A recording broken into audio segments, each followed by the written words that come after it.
Puji Tuhan, saudara, dalam hidup kita ini kita bersyukur bisa mengenal Tuhan Yesus sebagai Tuhan dan Juru Selamat. Kenapa? Karena Tuhan itu bukan hanya memanggil kita, Dia bukan hanya menyelamatkan kita, tapi Dia memberikan janji kepada kita. Karena ya, orang Kristen tuh bersyukur. Kita nih baca Alkitab itu begitu banyak janji-janji Tuhan loh. Ya, saya nggak tahu kalau yang lain, tapi yang saya tahu di Alkitab itu isinya itu semua janji Tuhan. Ya, dan janji itu luar biasa, saudara. Janji tentang pemeliharaan, janji tentang tuntunan Tuhan, janji tentang hidup yang berkelimpahan, semua janji diberikan kepada saudara dan saya. Dan tentunya Tuhan mau ketika kita menerima janji itu, kita imani dan itu sungguh-sungguh terjadi dalam hidup kita. Sehingga kita bukan hanya menjadi orang yang percaya saja, tapi kita punya banyak kesaksian tentang janji Tuhan terjadi di hidup kita. Karena memang tidak semua orang akan mengalami janji itu. Hanya orang-orang tertentu yang akan mengalami setiap janji Tuhan itu dalam hidupnya, saudara. Kita buka bersama dulu Mazmur 12 ayat yang ke-6 dan ayat yang ke-7. Mazmur 12 ayat 6 dan ayat yang ke-7, saudara. Firman Tuhan berkata di sana, ya, kita baca dengan suara yang keras. Mazmur 12 ayat 6 dan 7, 1, 2, 3. Janji Tuhan adalah janji yang murni. Bagaikan apa? Bagaikan perak yang teruji, 7 kali dimurnikan dalam dapur peleburan di tanah. Ayat berikutnya berkata, Engkau Tuhan yang akan menepatinya, Engkau akan menjaga kami senantiasa terhadap angkatan ini. Saudara, dikatakan di sana bahwa janji Tuhan itu adalah janji yang murni. Bagaikan perak yang teruji, 7 kali dimurnikan di dalam dapur peleburan di tanah. Kalau kita mendengar janji manusia, saudara, saya mau tanya, manusia itu bisa bohong nggak? Ya, suami bisa bohong nggak? Kok ibu-ibu semangat sekali ngomong bisanya ya? Ya, ibu-ibu langsung bisa. Suami bisa bohong, bisa. Tapi suami di sini nggak ada yang bohong, amin. Insya Allah. Ya, istri bisa bohong nggak sama suami? Bisa. Banyak orang bisa berbohong, bahkan berani berjanji memakai nama Tuhan lagi, saudara. Tapi yang namanya manusia itu bisa tidak menepati janjinya. Ya, manusia bisa lupa. Tapi setidaknya kita kalau menerima janji dari manusia, ya senang juga ya.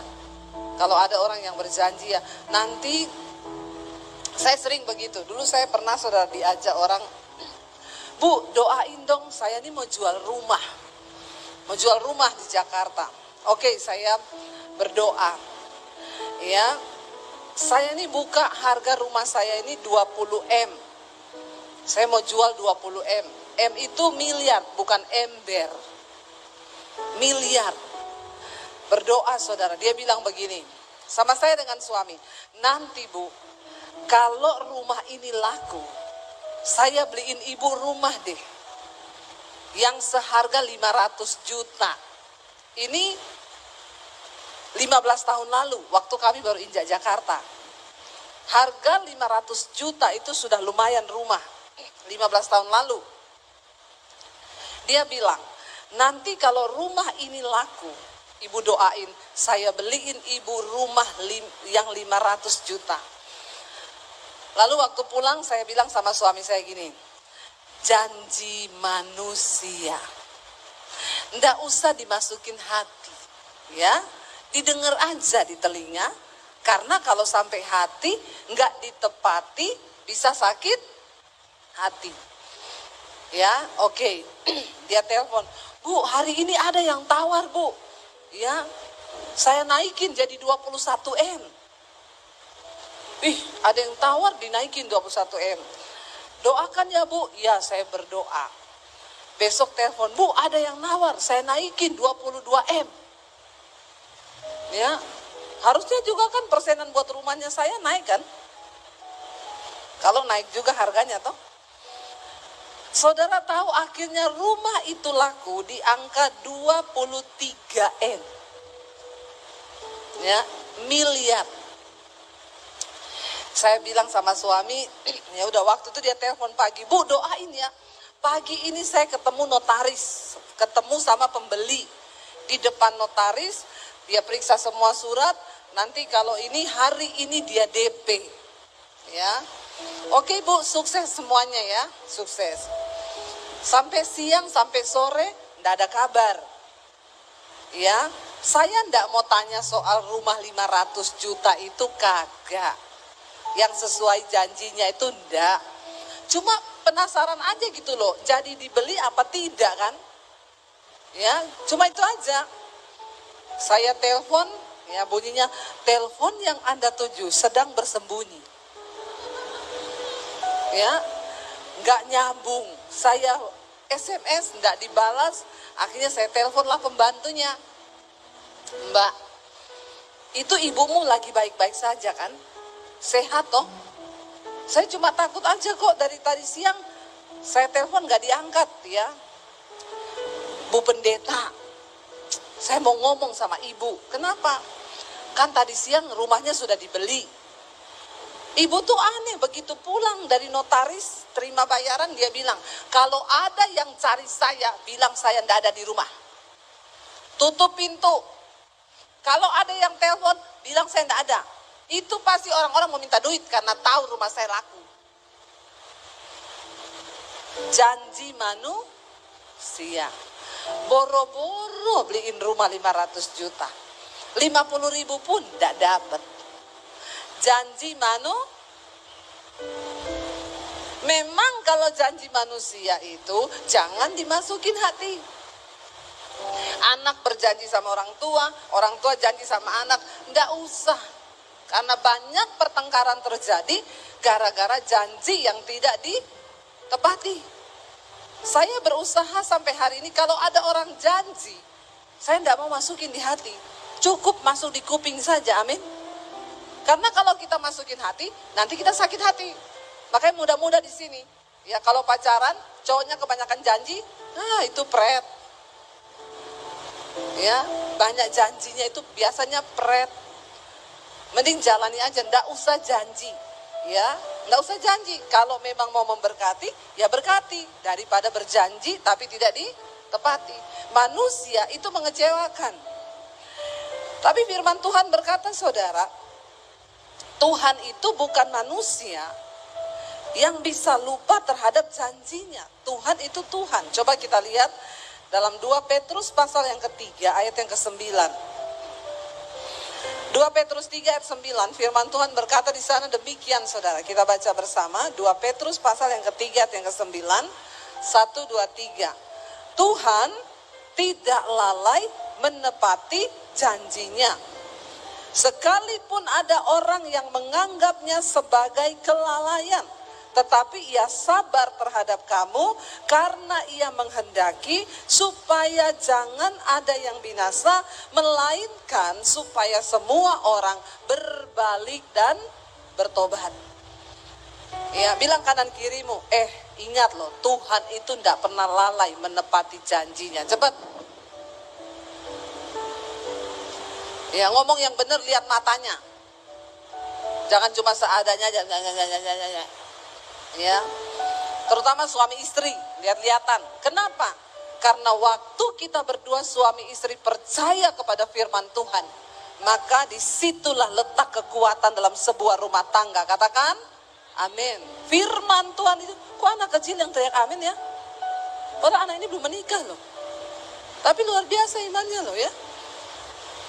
Saudara, ketika suami istri itu kuat, di dalam firman Tuhan, kita percaya firman, tidak usah dengar kanan kiri. Percaya firman Tuhan, maka rumah tangga kita itu menjadi rumah tangga yang luar biasa. Karena firman Tuhan, haleluya, itu peneguhan dari sorga saudara. Ya, Amin, saudara ya. Jadi firman Tuhan itu menjadi kekuatan loh bagi kita. Waktu kita sungguh-sungguh, istri percaya pada firman, suami percaya kepada firman, maka kita akan menjadi orang-orang yang kuat. Sekalipun keadaan di depan kita terlihat tidak ada apa-apanya. Satu contoh di dalam Alkitab, kegagalan yang begitu luar biasa terhadap mempercayai janji Tuhan. Ketika Abraham mendapatkan satu janji bahwa dia akan menjadi bapa orang beriman, bapa segala bangsa. Tuhan berkata, Abraham, aku akan memberikan keturunan yang begitu banyak, seperti pasir di laut, seperti bintang di langit yang tidak terhitung jumlahnya. Abraham dengar janji itu dan dia sungguh-sungguh percaya. Tapi kemudian satu saat istrinya ini imannya tidak kuat. Ya, karena melihat keadaan, lalu imannya itu menjadi lemah. Coba kita lihat bersama Kejadian pasal yang ke-16. Ayat yang pertama mulai. Kejadian pasal 16 ayat yang pertama, firman Tuhan berkata demikian di sana saudara. Kita baca sama-sama 1, 2, 3. Adapun Sarai istri Abram itu tidak beranak. Ia mempunyai seorang hamba perempuan, orang Mesir, Hagar namanya. Berkatalah Sarai kepada Abram, engkau tahu Tuhan tidak memberi aku melahirkan anak. Karena itu, baiklah engkau menghampiri hambaku, mungkin oleh dialah aku dapat memperoleh seorang anak. Dan Abram mendengarkan perkataan Sarai. Sampai di situ dulu.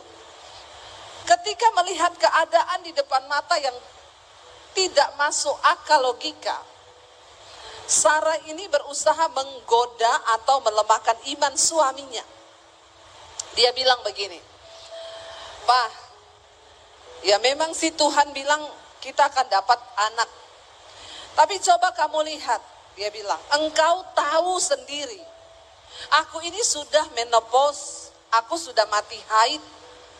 Tidak mungkin aku bisa memperoleh anak. Makanya dia bilang, engkau tahu Tuhan tidak memberi aku melahirkan anak.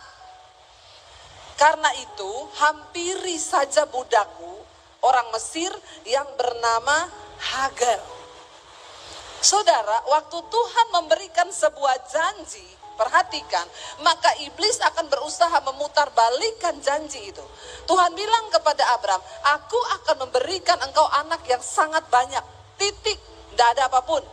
Tapi iblis balik kepada Sarai, iblis bilang apa? Engkau tidak mungkin melahirkan anak. Tuhan tidak akan membuat engkau melahirkan anak. Ini kan dua hal yang berbeda toh. Lalu yang lebih gila lagi saudara, Sarai bilang kepada Abram, kamu tiduri saja budakku, orang Mesir. Dan saya baca di Alkitab ini yang sangat mengagetkan, di sana Alkitab mencatat, dan apa di sana? Abram itu mendengarkan perkataan Sarai. Ya, saya berharap di Alkitab itu ditulis begini. Ketika Sarai berkata, Abram tidurilah hambaku Hagar. Lalu Abram bilang, jangan. Ya, karena Tuhan sudah berjanji kepada kita berdua akan punya anak. Ya, lalu besoknya Sarai menggoda lagi Abram untuk tidur dengan hambanya. Harusnya kan begitu sampai 3 atau 4 kali lah ya. Tapi ternyata tidak. Waktu Sarai bilang 1 kali toh, langsung di sini dicatat apa? Dan Abram mendengarkan perkataan Sarai. Tumben bapak-bapak ini 1 kali ngomong langsung dengar. Halo bapak-bapak. Ya, biasanya kan bapak-bapak itu kalau diomongin susah toh. Ya, tapi ini kok langsung dengar. Dalam hatinya Abram gini, kenapa nggak dari dulu? Ya, orang Mesir itu cantik saudara. Perempuan Mesir itu tinggi, putih, ya, bodinya bagus, hidungnya mancung, 11-12 sama saya. Kenapa ketawanya mengejek ya? Yang paling jelek di Mesir, paling cantik di Semarang. Percayalah apa kata saya. Tanya sama Pak Gembala itu yang sering ke Mesir, ya Pak ya. Awas loh Halilintar menyambar loh Pak. Iya saudara. Ya, makanya Abram itu enggak pikir panjang. Sangat berbahaya ketika suami lemah, istri juga lemah. Maka seringkali ide-ide yang muncul itu hal-hal yang enggak masuk akal. Tapi kan harusnya saling menguatkan. Saya punya sepupu saudara, sepupu ponaan di kota Palu. Mereka itu 10 tahun menikah enggak punya anak. Ya, 10 tahun loh. Dan mereka berdua anak Tuhan. Keluarganya yang lain belum percaya sama Yesus. Jadi setiap kali keluarganya datang ditanya, kamu kok belum punya anak? Berdoa dong, minta sama Tuhanmu. 10 tahun saudara. Akhirnya mereka rindu punya anak. Ada teman gerejanya bilang, kamu periksa aja ke dokter langganan saya. Dia bagus ya untuk coba bayi tabung. Mereka periksa. Dokternya itu di Makassar, dia di Palu. Periksa, dokter bilang, waktu selesai periksa dokter bilang gini, ini keadaannya sangat bagus, sel telurnya bagus, yang laki-laki juga bagus, ini waktu yang tepat kalau mau coba bayi tabung. Ya, teman gerejanya itu coba bayi tabung di situ, dapat 3 langsung dibikin anak kembar. Jadi dokternya bilang, mumpung kamu baik, ayo saya bikinin 3 anak kembar. Langsung jadi 10 tahun udah lahir sekali 3 selesai. Gak usah punya anak lagi, karena umur sudah semakin tua. Waktu mereka tanya, berapa dok? Sekian ratus juta. Mereka kaget, uang dari mana? Gak punya uang segitu banyak dok. Lalu dia bilang begini, mereka ini tiap malam dengerin mesbah doa. Setiap kali saya berdoa untuk ibu yang pengen punya anak, mereka berdua selalu tumpang tangan di perut istrinya. Lalu dia tanya begini, dok, kalau kami tidak bayi tabung, normal aja. Dokternya bilang, sangat kecil harapannya, hanya 10%. Tapi kalau bayi tabung, 90% jadi. Karena tidak punya uang dan mereka mau beriman, mereka bilang gini, dok, terima kasih sarannya. Kami ambil yang 10% bersama Tuhan. Saudara, harusnya kan begitu toh? Lalu mereka berdoa. Saudara, yang luar biasa, 1 bulan kemudian istrinya hamil. Dan yang lebih mengherankan lagi, bayinya kembar 3. Kembar 3 normal. Wow, ya. Akhirnya saudara saya dikabari, Kak terima kasih kami hamil Kak. Ya dia hamil, kata istri saya hamil. Waktu udah berapa bulan diperiksa, wah ada 3 embrio di dalamnya. Sekarang anak mereka saudara sudah hampir 1 tahun umurnya, lahir 3. Itu kasus pertama bayi kembar 3 di kota Palu. Jadi lahirnya gratis di rumah sakit. Anak mujizat kan. Saya melihat bagaimana Tuhan, kenapa mereka bisa mengalami janji Tuhan? Karena sungguh-sungguh percaya. Tapi Abram waktu dibilang, tiduri saja Hagar, langsung yes, segera. Ya, dan akhirnya terjadi sebuah kesalahan fatal. Alkitab berkata, akhirnya Hagar hamil. Dikatakan di sana, jadi Sarai istri Abram itu mengambil Hagar hambanya, orang Mesir itu, yakni ketika Abram telah 10 tahun tinggal di tanah Kanaan. Ia memberikannya kepada Abram suaminya untuk menjadi istrinya. Abram menghampiri Hagar, lalu mengandunglah perempuan itu. Ketika Hagar tahu bahwa ia mengandung, maka ia memandang rendah akan nyonyanya itu. Lalu berkatalah Sarai kepada Abram, penghinaan yang kuderita ini tanggung jawabmu. Aneh enggak ini perempuan? Ya, dia yang suruh suaminya tidur sama hambanya. Waktu hamil, dia marah suaminya, dia bilang, penghinaan ini kamu yang tanggung jawab. Memang istri itu aneh, iya enggak bapak-bapak? Ngomong iya aja nggak usah takut, nggak usah lihat istri dulu baru iya. Ada bapak-bapak yang saya bilang, istri itu aneh, iya nggak apa-apa, lihat istrinya dulu.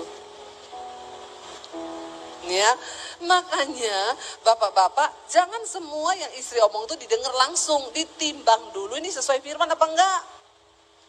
Sering kali ada suami yang tiba-tiba ngamuk sama keluarganya, ngamuk sama mertuanya gara-gara perkataan istri. Ya, terjadi perselisihan gara-gara istri. Makanya istri itu juga harus penuh firman. Amin. Ada masalah langsung suntik suaminya loh. Ya itu loh, keluargamu, mamahmu, akhirnya suaminya ngamuk-ngamuk, saudara. Ini banyak terjadi dalam keluarga Kristen nih.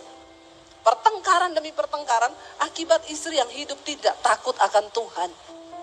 Ya udah gitu tetap salahin suami kan. Lihat penghinaan ini, kamu loh yang tanggung jawab. Lah yang suruh tidur di pagar siapa? Memang kasihan bapak-bapak itu. Ya seringkali memang bapak-bapak itu menjadi korban.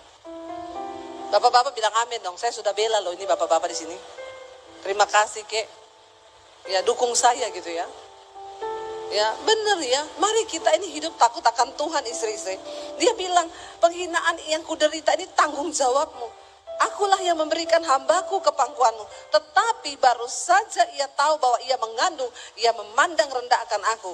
Tuhan kiranya menjadi hakim antara aku dan engkau. Loh, malah bawa-bawa nama Tuhan jadi hakim antara saya dan suami. Saudara, mari kita berdoa. Di dalam mengarungi rumah tangga pasti akan ada badai, gelombang yang sering kali membuat kita ini meragukan janji Tuhan terjadi. Tapi waktu kita itu berpegang teguh, suami istri kuat dalam firman, cepat atau lambat Tuhan akan menggenapi janjinya dalam hidup kita. Amin.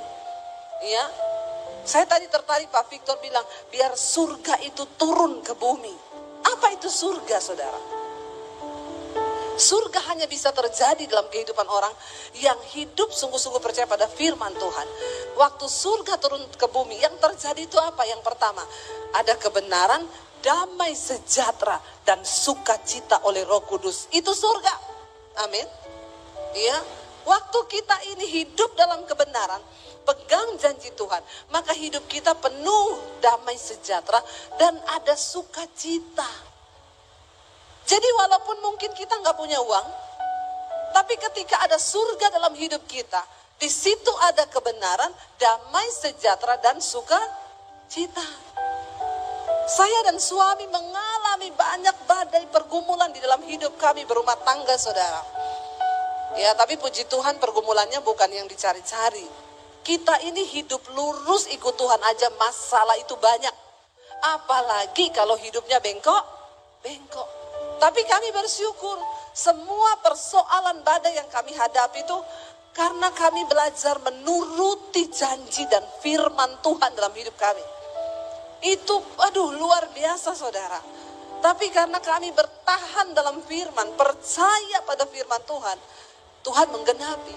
Satu hal yang pertama yang sering kali membuat kita tidak percaya pada janji Tuhan, yaitu apa?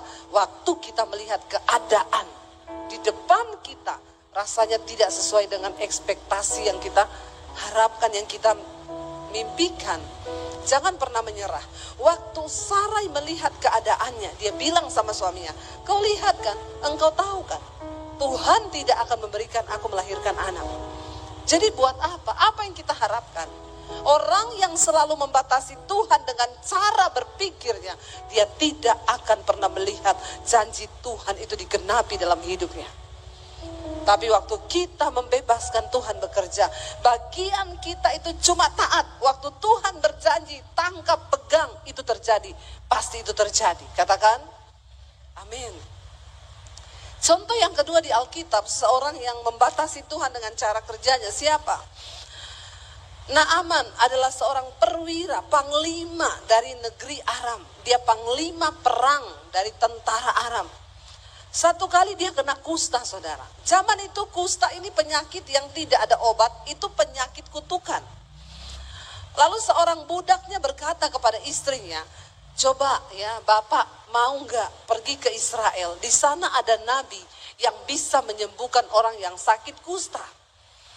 Lalu dia mendengar karena dia sudah mencari kesembuhan, tapi memang kusta tidak ada obatnya pada zaman itu. Karena itu penyakit kutukan. Akhirnya saudara, dia pamit kepada Raja Aram, saya mau pergi ke Israel. Mau ngapain? Saya mau pergi berobat. Lalu Raja Aram bilang begini, oke, kalau kamu mau pergi, saya bikin surat kuasa. Kamu bawa sampaikan kepada Raja Israel. Isi suratnya adalah begini, yang terhormat Raja Israel, Panglima perangku Naaman kena kusta dan dia pergi ke Israel untuk mencari kesembuhan. Tolong sembuhkan dia dari penyakit kustanya. Waktu Raja Israel membaca surat itu, dia koyakkan jubahnya, tanda tidak berdaya.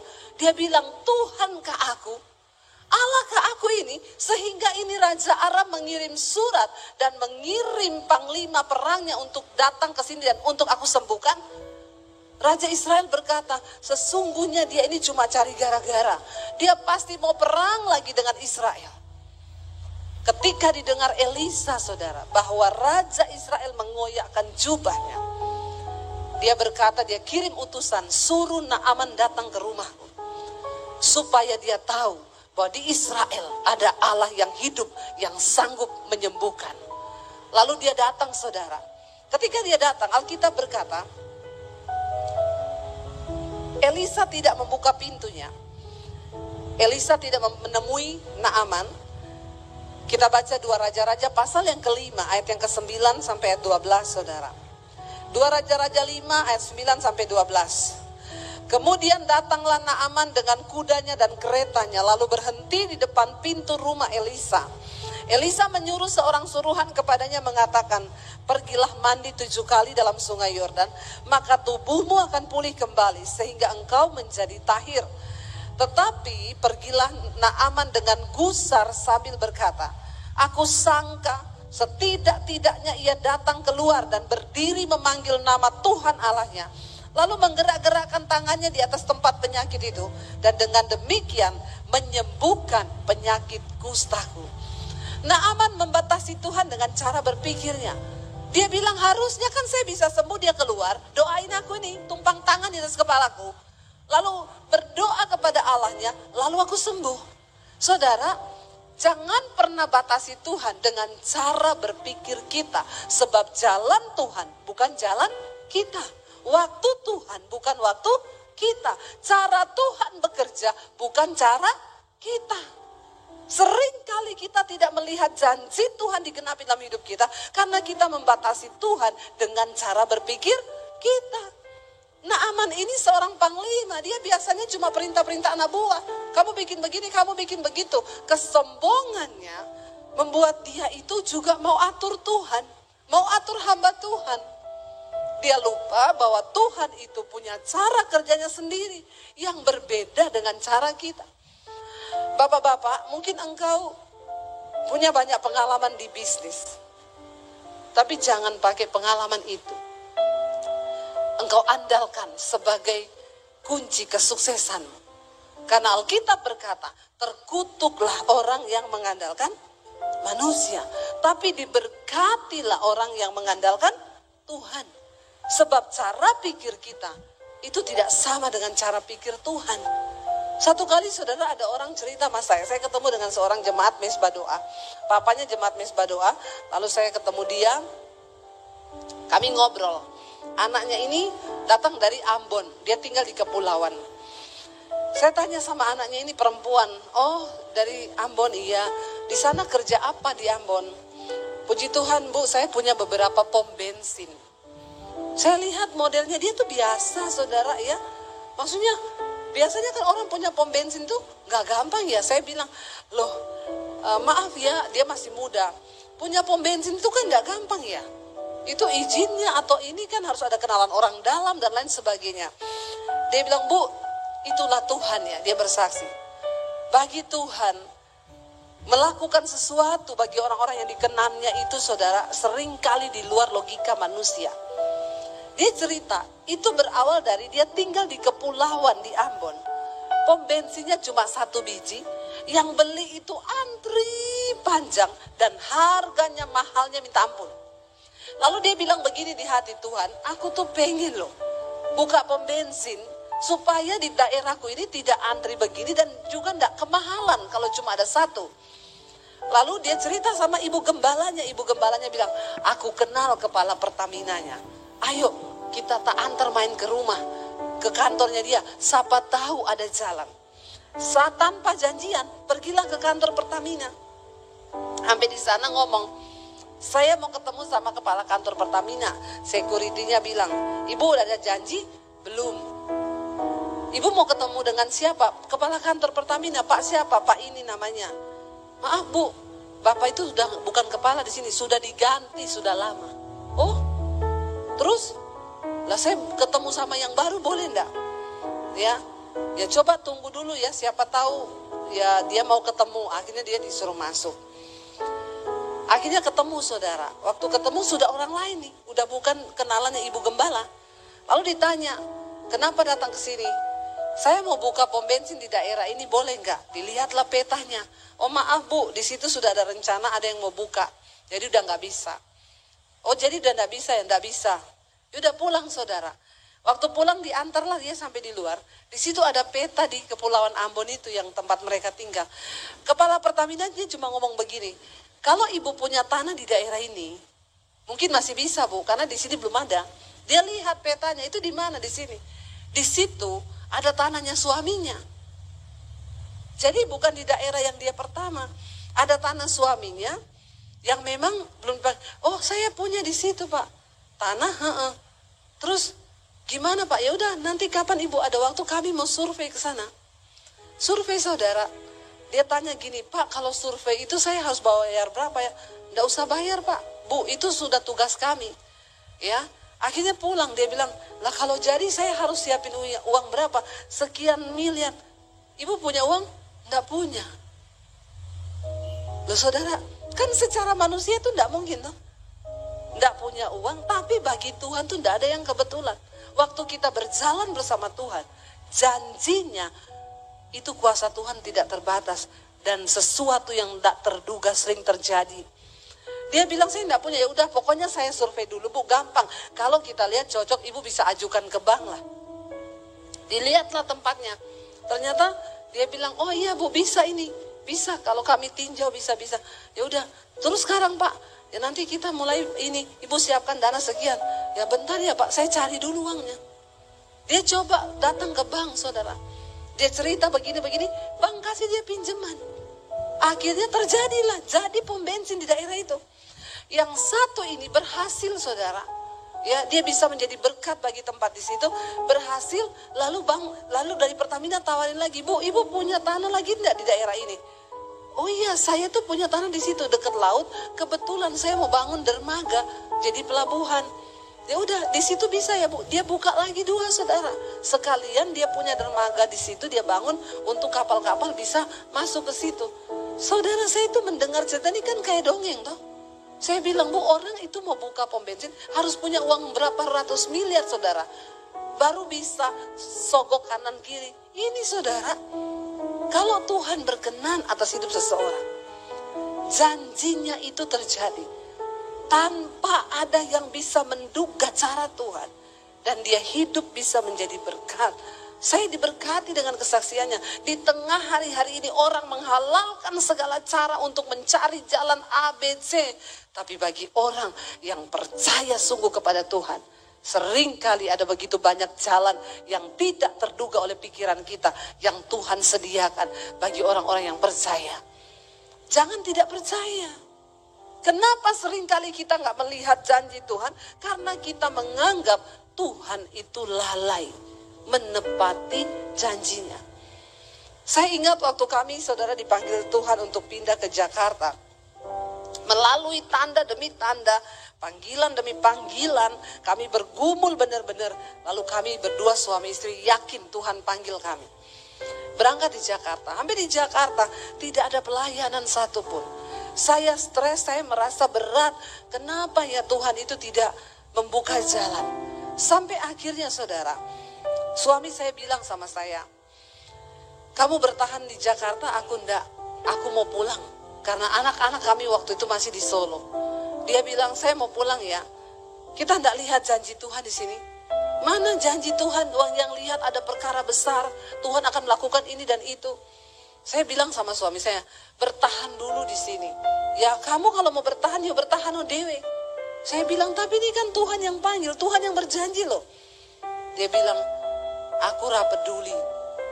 Ya, kowe imanmu nyampe, tapi aku ndak nyampe. Jadi kowe nek mau bertahan, bertahan dewe. Lah saya ini kan istri ya saudara. Dia bilang pokoknya akhir tahun ini aku mau balik Solo. Saya nggak bisa pisah dari anak-anak. Saya bilang saya pun tidak bisa. Tapi kan ini panggilan Tuhan. Mbok karpe. Dia bilang aku mau jadi Yunus. Saya bilang namamu tuh Daniel loh.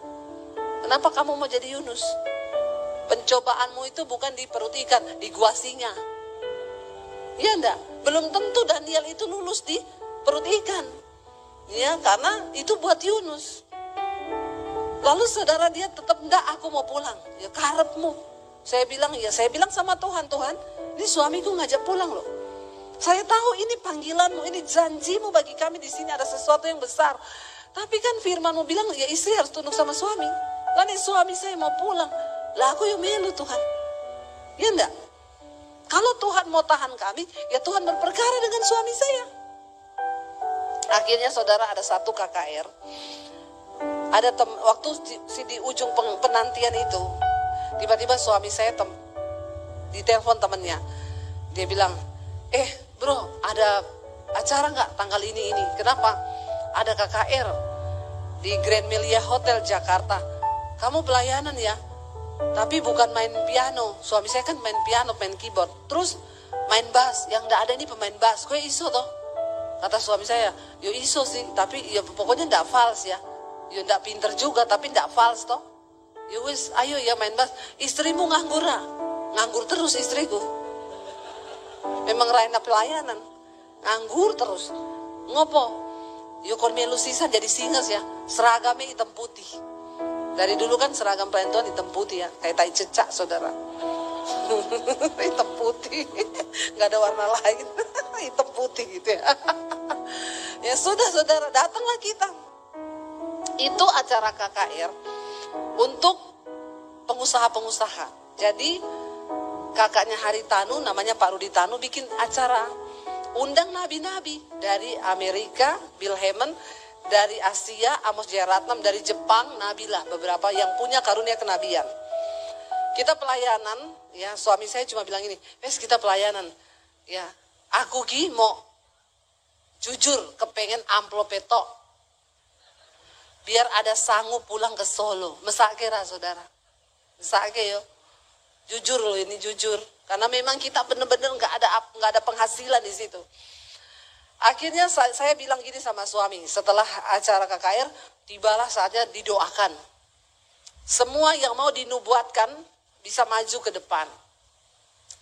Bill Heyman, nabi dari USA berdiri di sini, Amos Jayaratnam, sama satu lagi di sana. Antrian panjang itu dari Bill Heyman, karena dia nabi from USA. Made in USA. Yang Asia sepi. Ya, memang nabi itu di negaranya sendiri tidak diterima. Lalu saudara, suami saya bilang, ya udah kita antri. Saya bilang sama suami saya, kita ini kan kamu kan mau pulang.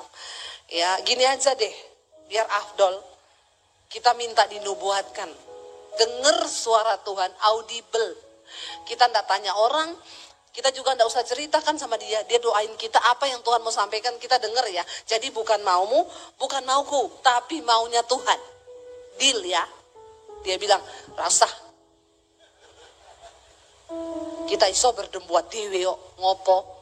Ya tapi ini ndak bisa dari kekuatan kita loh. Kita nih butuh suara Tuhan. Ya udah, yang mana? Suami saya bilang, made in USA. Kita berdiri panjang itu di antriannya Bill Heyman. Sudah mau mendekati, mau didoakan. Pengerjanya datang. Kalian pakai hitam putih toh? Pemain musik, singers, mundur. Ini untuk pengusaha. Suami saya kecewa. Mau maju minta didoaki, suruh mundur pengusaha duluan. Ya wis, ra usah nubuat, duduk. Saya waktu itu ya, piye Tuhan. Ya udah saya ikut dia lagi duduk saudara. Waktu duduk, Amos sudah selesai Pak Amos. Dia duduk di panggung begini. Teman saya bilang, mau dinubuatin. Tuh loh, Pak Amos nganggur. Ya, yang made in Asia sedikit yang minta didoakan. Ya, tapi kalau made in Semarang Pak Victor kayaknya banyak ya. Ini luar biasa juga nabinya ini. Akhirnya suami saya bilang, ayo ke situ aja. Yowes yo, kita datang Pak, minta didoakan. Jawabannya gini, saya capek. Suami saya bilang, apa? Aku bilang tuh, buat dewe baik. Terus aku bilang, Pak tolong Pak doakan kami. Ya udah, doa biasa ya, nggak ada nubuatan. Lah piye nih doa biasa yuk aku yo iso. Gue ampuh malah. Ya, bikin orang emosi loh saudara. Memang itu untuk mencari janji Tuhan, nubuatan tuh nggak gampang, banyak halangan. Tapi saya bilang sama suami, ya udahlah. Dia bilang, kalian suami istri? Masa selingkuhan? Gandeng tangan, kita gandeng tangan. Dia berdoa saudara, baru berdoa satu kata, dia berdiri. Dia bilang, ada suara Tuhan buat kalian. Tiba-tiba suami saya ditunjuk. Kamu lagi berpikir, manusia siapa yang bisa tolong kamu? Aku Tuhan yang panggil kamu ke sini, Allah yang setia. Jangan mundur satu langkah pun, karena aku punya rencana besar bagi kalian di kota ini. Suami saya langsung air matanya tercurah tanpa terbendung. Karena dia merasa benar-benar itu yang ada di hatinya ditelanjangi Tuhan. Lalu dibilang gini, aku tahu kalian lagi khawatir tentang anak-anakmu. Nah, saya tinggalin anak 3 di Solo saudara. Anak saya yang kecil itu waktu itu masih TK. Masih saiprit. Ya, cilik saudara. Jadi saya itu kan tertekan ya, dia bilang, aku tahu kamu khawatir tentang anak-anakmu. Jangan khawatir, aku Tuhan yang pelihara anak-anakmu. Saya makin nangis saudara. Ya, saya didoakan di situ, suami doakan, jangan mundur satu langkah pun. Habis selesai didoakan tuh saya bilang sama suami, piye? Dia bilang, Yone Tuhan ngomong gitu. Janji Tuhan besar waktu itu. Waktu didoakan tuh kita rohnya bangkit menyala, bersukacita, nangis sukacita, Tuhan tahu. Begitu pulang, kita ke parkiran naik motor tuh. Kedinginan malam-malam, bukan begitu amin langsung kita lihat kemuliaan. Saudara tahu 13 tahun kami menanti janji Tuhan itu. Seperti Yusuf 13 tahun. Itu bukan waktu yang singkat.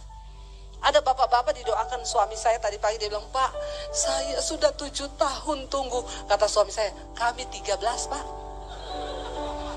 Kalau baru 7 itu belum apa-apa, masih separuh jalan, amin. Jadi saya ini khotbah, bukan cuma khotbah, saya ngalami. Bisa ditayangkan nggak foto saya di situ, tadi saya ada titip foto. Ini foto kami saudara. Kemarin saya ketemu sama Pak Amos Jayaratnam, dia datang ke Indonesia. Jadi ceritanya begini. Tiba-tiba saya diundang makan sama Pak Rudi Tanu. Pak Rudi Tanu itu kan nggak kenal saya ya. Nah ini Pak Rudi Tanu ini saudara ya. Di sana saya yang kegedean. Pak Rudi Tanu ini saudaranya Pak Hari Tanu. Dia tiba-tiba ngajak saya makan malam. Ya dia waktu itu kan dia nggak kenal saya siapa dulu. Saya juga kan ya dulu mana kita sih tahu dia, tapi kan dia nggak tahu kita ya. Jadi waktu kami cerita, Pak Rudi itu bilang gini, Bu Debi, saya dan istri sangat diberkati sama khotbah-khotbah ibu. Sekarang kami nonton khotbah ibu terus.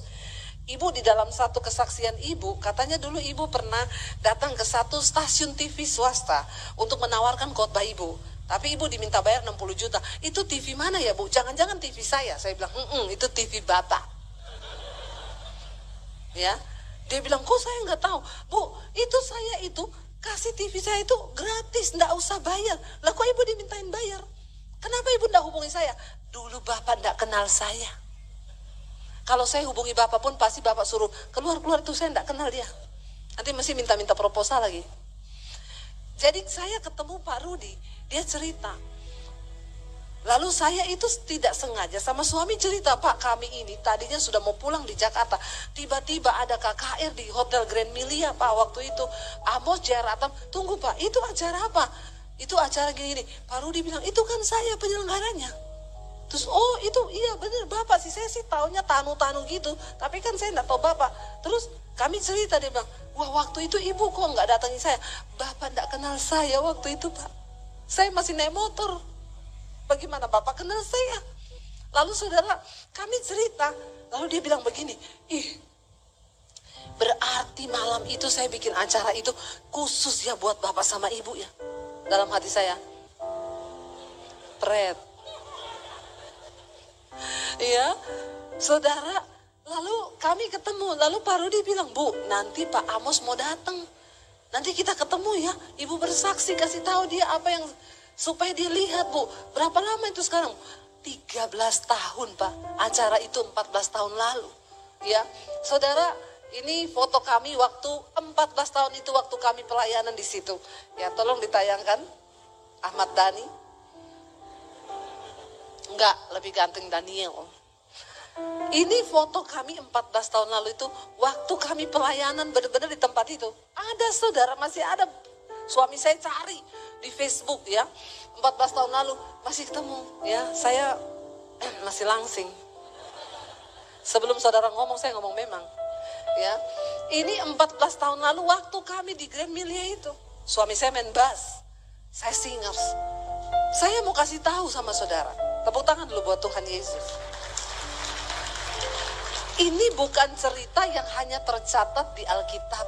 Bagaimana Yusuf, Daud menanti janji itu digenapi. Waktu Yusuf dapat mimpi bahwa berkas-berkas gandum itu tunduk menyembah kepada dia. Dia cerita tentang mimpi itu. Waktu dia menceritakan mimpi itu, langsung dia jatuh di dalam pergumulan malapetaka mau dibunuh sama keluarganya. Tapi 13 tahun kemudian, mimpi itu menjadi kenyataan. Dia menjadi Perdana Menteri yang akhirnya dipakai Tuhan menyelamatkan bangsa Israel dari kelaparan yang besar. Saudara, apa yang sedang engkau pegang janji Tuhan hari ini? Mungkin bagimu hari ini, Tuhan rasanya tidak masuk akal. Tapi ingatkan dirimu sendiri. Bilang, ingat, Tuhan tidak pernah lalai menepati janjinya. Waktu kita percaya, waktu kita imani dengan sungguh-sungguh, maka kuasa Tuhan itu tidak terbatas. Tidak terduga cara Tuhan bekerja. Saya percaya bagi orang-orang yang sungguh-sungguh percaya dan berharap, tidak ada perkara yang mustahil bagi Tuhan. Kita bangkit berdiri bersama saudara, kita nyanyi pujian Ku Kagumi Caramu.